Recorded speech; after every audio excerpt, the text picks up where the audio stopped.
আমরা সকলেই জানি জগন্নাথ ভগবান বছরে একবার রথে করে ভ্রমণ করতে বাহির হয়।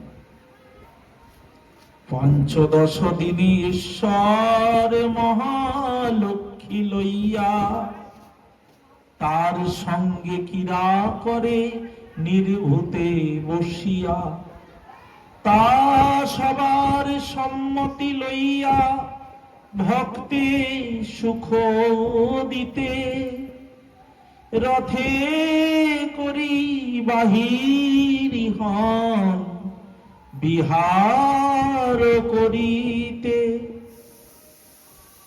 জগন্নাথ ভগবান কোথায় যান? রথে করে।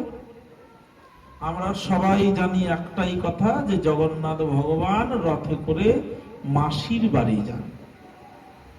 তো জগন্নাথ দেবের তাহলে মাসি আছে। জগন্নাথ দেবের মাসি যদি থাকে, তার পরিচয় কি? বলে এটা একটা চলিত কথা আমাদের।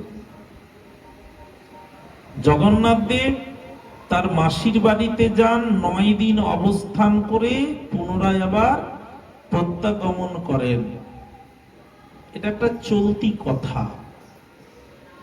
আসলে জগন্নাথ দেবের মাসি মানে ভগবানের মায়ের বোন হবে, তবে তো মাসি হবে। তাহলে ভগবানের মা, কৃষ্ণের মা হলেন যশোদা, দেবকী। এই যশোদা আর দেবকীর তাহলে বোন ছিল।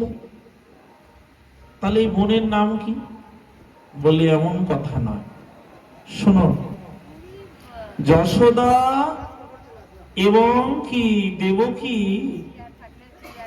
এই যশোদা বা দেবকীর কোন বোন ছিল এমন কথা আমাদের শাস্ত্রে কিন্তু উল্লেখ নাই। তাহলে মাসির বাড়ি কথাটা আমরা কি করে পাচ্ছি? বলি শুনুন, ভগবানের মাসির বাড়ি কোথায়? বলে ভগবানের মাসির বাড়ি আলাদা কোনো জায়গা নাই। ভগবান তার ভক্তকে খুব ভালোবাসেন।